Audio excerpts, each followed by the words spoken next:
Good morning to all of you and welcome to Gyan Jyoti Ashish tutorial. तो दोस्तों आज है 8 नवंबर 2020 और 8 नवंबर 2020 से जितने भी करंट अफेयर के क्वेश्चन बन सकते हैं हम सारे इस वीडियो में कवर करने वाले हैं और सभी क्वेश्चन से रिलेटेड एक्स्ट्रा फैक्ट भी जानेंगे। तो सारे क्वेश्चन इंपॉर्टेंट है इसलिए वीडियो को अंत तक जरूर देखिएगा। और इस वीडियो की पूरी पीडीएफ फाइल हमारे इस वीडियो के डिस्क्रिप्शन बॉक्स में टेलीग्राम और इंस्टाग्राम दोनों का लिंक दे दिया गया है। तो सबसे पहले आपको क्या करना है, टेलीग्राम चैनल ज्वाइन करना है और वहां से सारे वीडियो पीडीएफ फाइल को डाउनलोड कर सकते हैं। ठीक है, तो चलिए शुरू करते हैं। और वीडियो को शुरू करने से पहले मैं एक छोटा सा रिक्वेस्ट आपसे ये भी है कि अगर आप अभी तक हमारे इस चैनल को सब्सक्राइब नहीं किया है तो फटाफट जाके चैनल को सब्सक्राइब कर लीजिए और बेल आइकन को प्रेस करना ना भूलें ताकि हमारे किसी भी नए वीडियो की नोटिफिकेशन आपके पास जल्द से जल्द मिलते रहे। ठीक है, तो चलिए शुरू करते हैं। और शुरू करने से पहले मैं आपको ये भी बता दूं कि आशीष सर का अन अकेडमी पर क्लास शाम 7 बजे फिजिक्स का स्पेशल क्लास स्टार्ट हो गया है। तो फटाफट जाइए, ज्वाइन हो जाइए, लिंक डिस्क्रिप्शन में मौजूद है। ठीक है, तो चलिए शुरू करते हैं। और आज के जो भी हमारे पास टोटल इंपॉर्टेंट क्वेश्चन होंगे वो आपके एग्जाम के लिए तो इंपॉर्टेंट है ही, और जिस भी क्वेश्चन से रिलेटेड एक्स्ट्रा फैक्ट निकल के आएंगे वो आपको नोट करते चलना होगा। ठीक है, क्योंकि एक्स्ट्रा फैक्ट बिल्कुल मस्ट होता है। और मैं आपको यहाँ पे ये भी बता दूं कि लगभग लगभग एक क्वेश्चन से आपको 4 या 5 क्वेश्चन को आंसर मिल जाता है। तो एक्स्ट्रा फैक्ट्स पर फोकस बनाए रखने के साथ साथ आपको क्वेश्चन के ऊपर भी फोकस बनाए रखना है। ठीक है, तो चलिए शुरू करते हैं। यहाँ पर देखेंगे पहला क्वेश्चन आप लोगों के स्क्रीन के ऊपर ये है। पहला क्वेश्चन ये कि हाल ही में राष्ट्रीय कैंसर जागरूकता दिवस ये कब मनाया गया है? तो ये अभी हाल ही में मनाया गया है 7 नवंबर को। कब मनाया गया है? 7 नवंबर को मनाया गया है। ठीक है, और इसका मेन पर्पस क्या है? जो इस दिवस है यानी राष्ट्रीय कैंसर जागरूकता दिवस, इसे मनाए जाने का जो मेन पर्पस क्या है? तो देखिए, कैंसर से होने वाले कारणों के प्रति लोगों में अवेयरनेस फैलाने के लिए ये दिवस मनाया जाता है हमेशा 7 नवंबर को। यानी इस क्वेश्चन का right answer option number D हो जाएगा। ठीक है, और देखिए इसमें आपको कंफ्यूजन नहीं होना है क्योंकि राष्ट्रीय कैंसर जागरूकता दिवस ये तो 7 नवंबर को मनाया ही जाता है, लेकिन यहाँ पे आपको ये भी याद रखना होगा कि अंतर्राष्ट्रीय कैंसर दिवस ये मनाया जाता है 4 फरवरी को। 4 फरवरी को ये मनाया जाता है। कौन सा दिवस?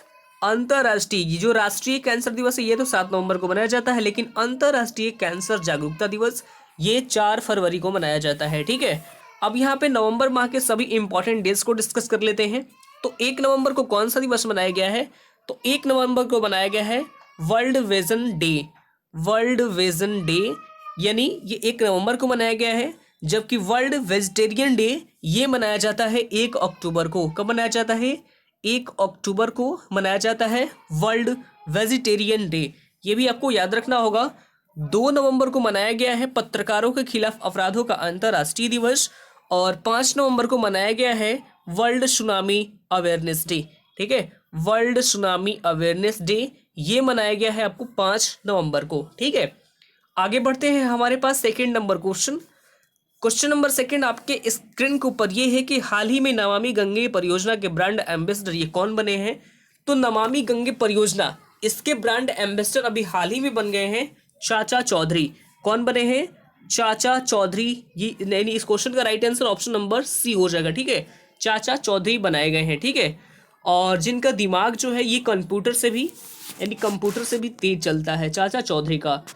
तो गंगा नदी के संरक्षण और सफाई के प्रति लोगों को अवेयर करने के लिए इन्हें इस परियोजना का ब्रांड एम्बेसडर बनाया गया है। और यहाँ पे सबसे पहले हम यहाँ बात कर लेते हैं नमामि गंगे परियोजना के बारे में। किसके बारे में? नमामि गंगे परियोजना के बारे में। तो इसकी शुरुआत 2014 में की गई थी। कब की गई थी? 2014 में इसकी शुरुआत की गई थी। ये भी आपको यहाँ पे याद रखना होगा। और यहाँ पे ब्रांड एम्बेसडर से सारे ही हमारे पास जितने भी ऑप्शन में दिए गए हैं इन सभी के बारे में डिस्कस कर लेते हैं। तो जो आयुष्मान खुराना है जो आपको ऑप्शन नंबर ए में दिया गया है, तो आयुष्मान खुराना तो ये बजाज आलियांस के ब्रांड एम्बेसडर बनाए गए हैं। जो सोनू सूद हैं जो ऑप्शन नंबर बी में दिया गया है, तो ये अभी हाल ही में इन्होंने अभी हाल ही में एशर इंडिया के जो कि एक पीसी ब्रांड है और इसने अपना ब्रांड एम्बेसडर अपॉइंट किया है सोनू सूद को। तो ये भी आपको यहाँ पे याद रखना होगा। जो विराट कोहली है ये आपको पीएनबी यानी पंजाब नेशनल बैंक के ये ब्रांड एम्बेसडर बनाए गए हैं विराट कोहली को। ठीक है, आगे बढ़ते हैं। हमारे पास third number question. Question number third आपके स्क्रीन के ऊपर ये कि हाल ही में किस नगर ने किस नगर निगम ने प्लास्टिक लाओ मास्क ले जाओ पहल की शुभारंभ की है? कौन सी पहल है? प्लास्टिक लाओ और मास्क ले जाओ। तो इसकी शुरुआत अभी हाल ही में की गई है देहरादून नगर निगम के द्वारा। किसके द्वारा? देहरादून नगर निगम के द्वारा। तो देखिए हाल ही में देहरादून की नगर निगम ने प्लास्टिक खतरे से निपटने के लिए और कोविड-19 के प्रसार को रोकने के लिए प्लास्टिक लाओ मास्क ले जाओ पहल की शुरुआत की है। ठीक है, और इस पहल के तहत प्लास्टिक कचरे के बदले 5,000 फ्री मास्क वितरित किए जाएंगे। किसके द्वारा? देहरादून नगर निगम के द्वारा।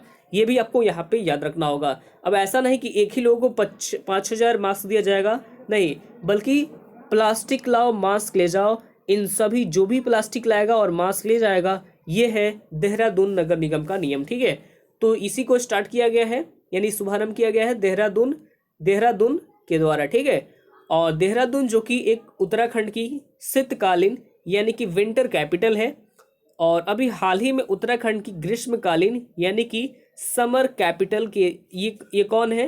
ये कौन बनी है? तो ये बनी है गैरसेन। कौन बनी है? गैरसेन, ये बनी है समर कैपिटल। ठीक है, उत्तराखंड के प्रेजेंट टाइम में मुख्यमंत्री कौन है? तो ये है त्रिवेंद्र सिंह रावत। कौन है? त्रिवेंद्र सिंह रावत, जो वर्तमान में उत्तराखंड के मुख्यमंत्री हैं। और राज्यपाल है बेबी रानी मौर्य। कौन है? बेबी रानी मौर्य, जो वर्तमान में उत्तराखंड के राज्यपाल है। तो ये भी आपको यहाँ पे नोट कर लेना होगा। आगे बढ़ते हैं, हमारे पास थर्ड नंबर हो गया, 4 नंबर क्वेश्चन। क्वेश्चन नंबर 4 आपके स्क्रीन के ऊपर ये है कि किस राज्य ने आशा कर्मचारियों के लिए 57 करोड़ रुपए के पैकेज की घोषणा की है? तो ये घोषणा अभी हाल ही में की गई है महाराष्ट्र गवर्नमेंट के द्वारा। किसके द्वारा?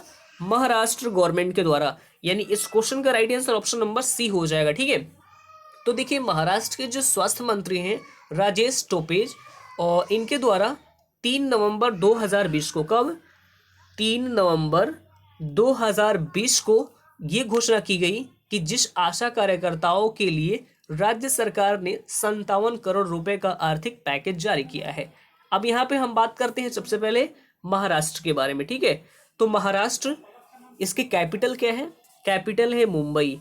महाराष्ट्र की कैपिटल मुंबई, जो कि टैब वोटर रैंकिंग में पहले स्थान पर रहा है। महाराष्ट्र के वर्तमान में मुख्यमंत्री कौन है? तो ये है उद्धव ठाकरे। कौन है? उद्धव ठाकरे, जो वर्तमान में महाराष्ट्र के कौन है? तो ये मुख्यमंत्री हैं। ये भी आपको याद रखना होगा। जो भगत सिंह कोश्यारी हैं, ये कौन है? तो ये महाराष्ट्र के राज्यपाल हैं भगत सिंह कोश्यारी, जो कि ये गोवा का भी एडिशनल चार्ज संभाल रहे हैं। भगत सिंह कोश्यारी ये तो महाराष्ट्र के राज्यपाल है, लेकिन गोवा का भी एडिशनल चार्ज संभाल रहे हैं। कौन? तो ये भगत सिंह कोश्यारी। ये भी आपको नोट कर लेना होगा। ठीक है, आगे बढ़ते हैं, हमारे पास 5 नंबर क्वेश्चन। क्वेश्चन नंबर 5 आपके स्क्रीन के ऊपर ये है कि हाल ही में यूएसए और किस देश की नौसेना ने संयुक्त रूप से कैडेट नौसेना अभ्यास शुरू किया है? तो देखिए इसकी शुरुआत अभी हाल ही में की गई है यूएसए और बांग्लादेश के द्वारा। किसके द्वारा? यूएसए और बांग्लादेश के द्वारा। तो ये आपको याद रखना होगा। और यूएसए और बांग्लादेश के द्वारा अभी हाल ही में शुरुआत की गई है यूएसए और बांग्लादेश के नेवी के बीच। ठीक है, नौसेना यानी नेवी के बीच। अब यहाँ पे हम बात करते हैं सबसे पहले बांग्लादेश के बारे में। तो कैपिटल क्या है? बांग्लादेश की कैपिटल है ढाका। ढाका जो है बांग्लादेश की कैपिटल है। करेंसी है टका। और बांग्लादेश के प्रेजेंट टाइम में जो प्रेसिडेंट है ये है शेख हसीना। शेख हसीना जो बांग्लादेश के प्रेजेंट टाइम में प्रेसिडेंट है। ठीक है, आगे बढ़ते हैं, हमारे पास 6 नंबर क्वेश्चन। क्वेश्चन नंबर 6 आपके स्क्रीन के ऊपर ये है कि किस राज्य ने स्पंज आयरन और स्टील के क्षेत्र में निवेश के लिए एक नई औद्योगिक नीति पेश की है? तो ये अभी हाल ही में पेश की गई है छत्तीसगढ़ गवर्नमेंट के द्वारा। किसके द्वारा? छत्तीसगढ़ गवर्नमेंट के द्वारा। यानी राइट आंसर ऑप्शन नंबर इस क्वेश्चन का ए हो जाएगा। तो देखिए हाल ही में छत्तीसगढ़ ने स्पेज आयरन और स्टील के क्षेत्र में अल्ट्रा मेगा परियोजना जारी की है। ठीक है, और इस नई नीति औद्योगिक के अनुसार जो ये अल्ट्रा मेगा परियोजना है, ये निवेश करने के लिए एक नई औद्योगिक नीति जारी किए हैं। और इस नई नीति औद्योगिक के अनुसार अब छत्तीसगढ़ में स्पेज आयरन और स्टील सेक्टर के उद्योगों के लिए सब्सिडी सीमा टोटल 60%, कितने? 60% से बढ़ाकर अब क्या कर दी गई है? 150% कर दी गई है। ठीक है, अब यहाँ पे हम बात कर लेते हैं किसके बारे में? छत्तीसगढ़ के बारे में। छत्तीसगढ़, तो छत्तीसगढ़ की राजधानी कहाँ है? राजधानी है रायपुर। छत्तीसगढ़ की राजधानी कहाँ है? रायपुर छत्तीसगढ़ की राजधानी है। मुख्यमंत्री है भूपेश बघेल। राज्यपाल है अनुसुईया उइके।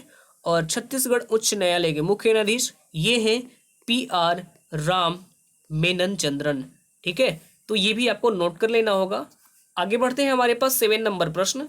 7 नंबर प्रश्न आपके स्क्रीन के ऊपर है कि ओपन ईरा में 1000 मैच जीत दर्ज कराने वाले चौथे टेनिस खिलाड़ी ये कौन बन गए हैं? तो देखिए, ओपन ईरा में 1000 मैच जीतने वाले ये जो चौथे टेनिस खिलाड़ी हैं ये बन गए हैं राफेल नडाल। कौन बने हैं? राफेल नडाल, जो कि चौथे टेनिस खिलाड़ी बन गए हैं। ठीक है, और इनसे पहले 3 कौन है? तो इनसे जो पहले 3 हैं वो पहले स्थान पर कौन है? तो पहले स्थान पर है अमेरिका के जिमी कोनेश। ठीक है, ये कौन से स्थान पर है? पहले स्थान पर है अमेरिका के जिमी कोनेस, जो क्या है? पहले स्थान पर है। ठीक है, और दूसरे स्थान पर है स्विट्जरलैंड के रोजर फेडरर। दूसरे स्थान पर कौन है? स्विट्जरलैंड के रोजर फेडरर। और तीसरे स्थान पर ये है इवान लेंडन। कौन है? इवान लेंडन जो है ये तीसरे स्थान पर है। और चौथे स्थान पर ये आ गए हैं स्पेन के राफेल नडाल। तो ये भी आपको नोट कर लेना होगा। जो राफेल नडाल है इन्होंने अब तक टोटल 20 ग्रैंड स्लैम खिताब अपने नाम किया है। टोटल कितने? टोटल 20 ग्रैंड स्लैम अपने नाम किया है। और ये 1000 मैच जीत दर्ज करने वाले चौथे खिलाड़ी बन गए हैं। तो ये भी आपको नोट कर लेना होगा। आगे बढ़ते हैं, हमारे पास 8 नंबर प्रश्न। प्रश्न संख्या 8 आपके स्क्रीन के ऊपर है कि हाल ही में दुनिया के यानी दुनिया का सबसे बड़ा हाथी देखभाल केंद्र किस राज्य में बना है? तो देखिए, ये बना है केरल में। कहाँ पर बना है? केरल राज्य में बना है। और केरल में भी कहाँ पे? तो केरल के कोट्टूर में। आपको नोट कर लेना होगा, स्क्रीनशॉट ले सकते हैं। ठीक है, केरल के कहाँ, कौन से जगह पे? तो केरल के कोट्टूर जगह पे। ठीक है, और इसी के पास ये बनाया जा रहा है। अब यहाँ पे हम बात करते हैं केरल के बारे में। तो राजधानी क्या है? केरल की राजधानी है तिरुअनंतपुरम। तिरुअनंतपुरम जो केरल की राजधानी है। मुख्यमंत्री है पिनरई विजयन। राज्यपाल है आरिफ मोहम्मद खान। ठीक है, और यहाँ पे इम्पॉर्टेंट नेशनल पार्क की बात करें तो यहाँ पे पेरियर नेशनल पार्क कौन कौन से हैं आपको नोट कर सकते हैं, तो नोट कर लीजिएगा। ठीक है, कौन कौन से हैं? पेरियर नेशनल पार्क और सिलनवेली नेशनल पार्क। ठीक है, सिलनवेली नेशनल पार्क, ये दोनों स्थित है केरल में। ठीक है, और केरल में स्थित है कोची इंटरनेशनल एयरपोर्ट, जो कि 100% सौर ऊर्जा से संचालित विश्व का ये पहला एयरपोर्ट है। कोच्चि एयरपोर्ट जो कि केरल में स्थित है। ये भी आपको नोट कर लेना होगा। ठीक है, आगे बढ़ते हैं 9 नंबर प्रश्न। प्रश्न संख्या 9 आपके स्क्रीन के ऊपर यह है कि हाल ही में प्रधानमंत्री नरेंद्र मोदी ने गुजरात के किस स्थान से रो पैक्स सर्विस की शुरुआत की है? तो ये क्वेश्चन भी आपको यहाँ पे याद रखना होगा, क्योंकि माननीय प्रधानमंत्री नरेंद्र मोदी जी ने किस स्थान से रो पैक्स सर्विस की शुरुआत की है? तो इसकी शुरुआत अभी हाल ही में की गई है गुजरात के हजीरा से। कहाँ से? गुजरात के हजीरा से की गई है। यानी राइट आंसर ऑप्शन नंबर इस क्वेश्चन का ए हो जाएगा। ठीक है, गुजरात के हजीरा से करेंगे। और यानी कि जो, और यहाँ पर एक टर्म लिखा हुआ है, सबसे पहले इसके बारे में डिस्कस करेंगे, रो पैक्स। तो रो पैक्स की यहाँ पे फुल फॉर्म क्या होती है, यानी इसका मतलब क्या है? इसका मतलब ये है कि रोल ऑन और रोल ऑफ पैसेंजर। और इनकी शुरुआत ये हजीरा से करेंगे प्राइम मिनिस्टर नरेंद्र मोदी जी के द्वारा। और कुछ दिन पहले ही प्राइम मिनिस्टर नरेंद्र मोदी जी के द्वारा गुजरात के अहमदाबाद में यानी हार्ट हॉस्पिटल का उद्घाटन किया गया है। और साथ ही साथ सी प्लेन सर्विस का शुभारंभ गुजरात के अहमदाबाद से ही किया गया है माननीय प्रधानमंत्री नरेंद्र मोदी जी के द्वारा। तो ये भी आपको यहाँ पे याद रखना होगा। ठीक है, आगे बढ़ते हैं। यहाँ हमारे पास 10 नंबर प्रश्न। प्रश्न संख्या 10 आपके स्क्रीन के ऊपर यह है कि गरीब परिवारों और सार्वजनिक कार्यालय के लिए मुफ्त इंटरनेट प्रदान करने वाला देश का ये पहला राज्य कौन बना है? तो ये अभी हाल ही में बन गया है केरल। कौन बन गया है? केरल बना है। ठीक है, तो देखिए इसकी जो घोषणा है ये तो केरल के यानी केरल ने जून 2020 में ही कर दी गई थी। कब की गई थी? केरल के द्वारा जून 2020 में ही इसकी घोषणा कर दी गई थी कि जितने भी सार्वजनिक कार्यालय और मुफ्त इंटरनेट प्राप्त जो जितने भी गरीब परिवार हैं उनको मुफ्त इंटरनेट दिया जाएगा। ये केरल ने जून 2020 में ही जारी कर दिया गया था, ठीक है।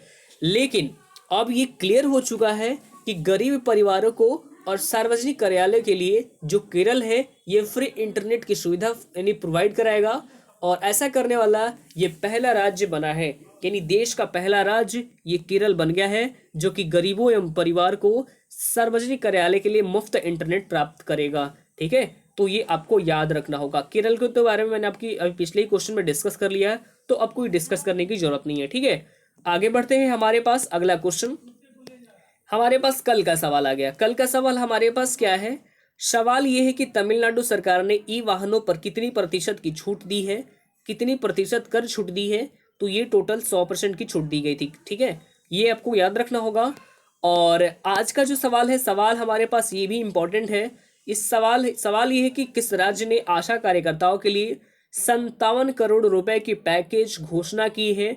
तो इसका राइट आंसर आप सभी लोग कमेंट बॉक्स में कमेंट करेंगे, ठीक है। और यहाँ पे आपको ये बता दूं, और जो लोग एयरफोर्स एनडीए XY ग्रुप की तैयारी कर रहे हैं उन सभी के लिए बेस्ट सब्सक्रिप्शन अनअकैडमी की तरफ से लॉन्च कर दी गई है। अगर आप सब्सक्रिप्शन लेना चाहते हैं तो मेरा रेफरल कोड है, आप नोट कर सकते हैं। मेरा रेफरल कोड ये है GJAT। रेफरल कोड सही से फिर से नोट कर लेंगे, GJAT और 10, ये मेरा रेफरल कोड है। इसको आपको नोट कर लेना होगा।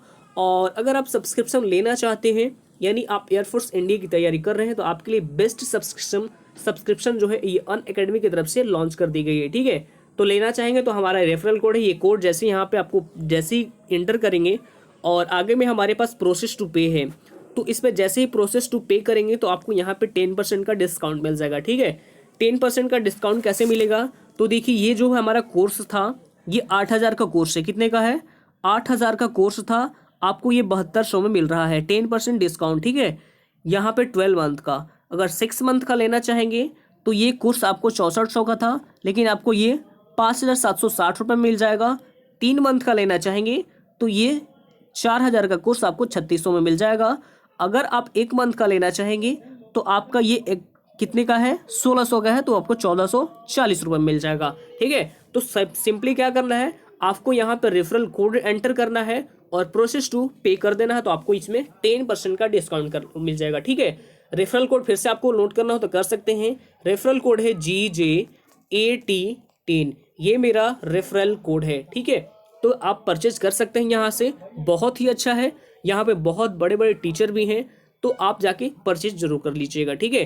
क्योंकि आपके जो भी पेपर हैं, अगर आप ज़्यादातर एयरफोर्स की तैयारी कर रहे हैं या फिर एनडीए XY ग्रुप की तैयारी कर रहे हैं, तो उसके लिए बहुत ही बेस्ट सब्सक्रिप्शन है, ठीक है। तो चलिए फिर मिलते हैं नेक्स्ट वीडियो में। और वीडियो के एंड करते करते मैं आपको ये बता दूं कि अगर आप आशीष सर क्लास शाम 7 बजे, कितने बजे? 7 बजे नहीं देख रहे हैं अनअकैडमी पर, क्योंकि शाम 7 बजे सर का क्लास स्टार्ट हो गया है और फिजिक्स के स्पेशल क्लास, ठीक है। तो फटाफट जाइए, ज्वाइन हो जाइए, लिंक डिस्क्रिप्शन में मौजूद है। तो चलिए फिर मिलते हैं नेक्स्ट वीडियो में, तब तक ले bye bye, take care, all the best, thank you.